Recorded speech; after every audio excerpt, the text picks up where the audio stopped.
जी नमस्कार।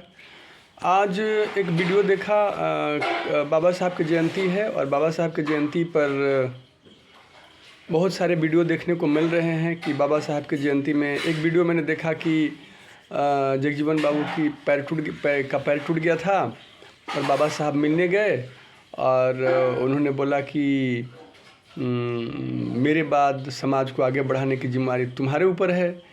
और इतना सुनते ही जगजीवन बाबू की आंखें भर आई और क्या बोलते हैं, जगजीवन बाबू और अम्बेडकर साहब के बीच में खाई पैदा किया गया। उस समय की राजनीति तो उसमें तो कांग्रेस की राजनीति थी।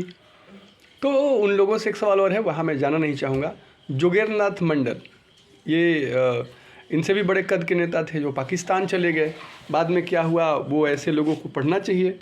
अच्छा खैर, उससे भी मुझे मतलब नहीं है इन लोगों को। अच्छा, सबसे बड़ी बात क्या है कि ये भारत के लोगों को, विशेष करके सवर्णों को बहुत गाली गलौज करते रहते हैं, नाप शनाप बकते रहते हैं। मैं बहुत ये इन लोगों ने एक माहौल बना के रखे हुए हैं, बैकवर्ड फॉरवर्ड। एक तो मंदिर मस्जिद हो ही रहा है, हिंदू मुस्लिम हो ही रहा है, जिसको मतलब एकदम तोड़ के रख देना है इन लोगों ने। और पता नहीं कहाँ से इन लोगों को फंडिंग होता है। खैर, इनका असलियत मैं आज बताता हूँ। मैं बहुत विद्वान व्यक्ति नहीं हूँ, बहुत साधारण पढ़ा लिखा हूँ, लेकिन मैं इतना ज़रूर जानता हूँ कि भारत के आदिवासी ही मूल निवासी हैं। भारत के मूल निवासी या सबसे पुराने बाशिंदे आदिवासी हैं, जिसमें गोंड सबसे पुरानी आदिम जनजाति है, जिसके नाम पर भारत का नाम गोंडवाना लैंड पड़ा था, या गोंडवाना लैंड के रूप में भारत को जाना जाता है। अगर हम गोंड के बाद की बात करें तो संथाल, मुंडा, उरांव, हो, भील, सांसी, मीना, नागा जैसे बहुत लोग हैं जो आदिम जनजातियां हैं। ये लोग मूल निवासी होने का दावा कर सकते हैं या हैं। विशेषकर यदि गोंड को कहें, गोंड के नाम पर ही भारत का जो पूरा हिस्सा है, भारतीय उपमहाद्वीप का पूरा हिस्सा है, इसको गोंडवाना लैंड के नाम पे जाना जाता है। उसको पीछे उधर वाले हिमालय से उधर वाले को अंगारा लैंड के नाम से जाते हैं। इसमें गोंडवाना लैंड में इवन ऑस्ट्रेलिया तक चला आएगा, जो टूट के बिखंडित हुआ अफ्रीका तक आएगा साहब, जिसको गोंडवाना लैंड। अब बीच में पेंथालासा नाम का ये टेथिस सागर था बीच में, और तो फिर ये था, और ये पेंथालासा जो थे सब समुद्र थे, ये सब बन गए।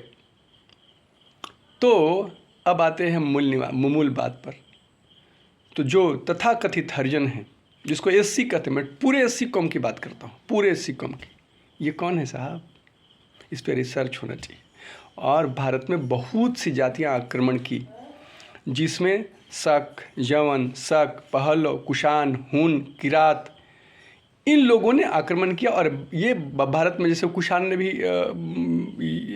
अपना लिया यहाँ का ये कल्चर, और हुनों ने भी यहाँ का कल्चर अपना लिया, शकों ने भी यहाँ का कल्चर अपना लिया।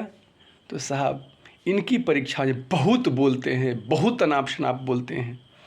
इस पर रिसर्च हो, और मैं उस लायक तो नहीं हूँ, लेकिन अगर मुझे उस तरह में शामिल होने का आगे यदि मौका देती है सरकार, या वैसे लोग जो इस मुहिम से जुड़ना चाहते हैं, जो ये बांटने की राजनीति जो कर रहे हैं, ये अनाप शनाप अनर्गल यूट्यूब बना के यार जहाँ तहाँ जैसे तैसे बोल रहे हैं, बैकवर्ड फॉरवर्ड को का दुर्गंध फैला रहे हैं, तो मैं इन लोगों को अकल सिखाना चाहता हूँ। ये बहुत गंदी बात है, इनको अकल सीखना चाहिए। ये आदिवासी, ये मूल निवासी नहीं है, मूल निवासी नहीं है, मूल निवासी नहीं है। मूल निवासी केवल एसटी है, शेड्यूल ट्राइब है, शेड्यूल ट्राइब है। मैं फिर से कह दूं, शेड्यूल ट्राइब को मूल निवासी कहा जा सकता है, इनको नहीं, इनको बिल्कुल नहीं। ये आक्रांता है, ये आक्रांता है। इस बात को जितना दूर तक फैलाया जाए, ताकि इन लोगों का भी भ्रम टूटे, और जो झूठ फैला रखा है कमीशन खा खा के विदेशियों से, पाकिस्तान से, चाइना से, और पता नहीं मुस्लिम कंट्रीज से, इसका अंत होना चाहिए, इसका यथाशीघ्र अंत होना चाहिए।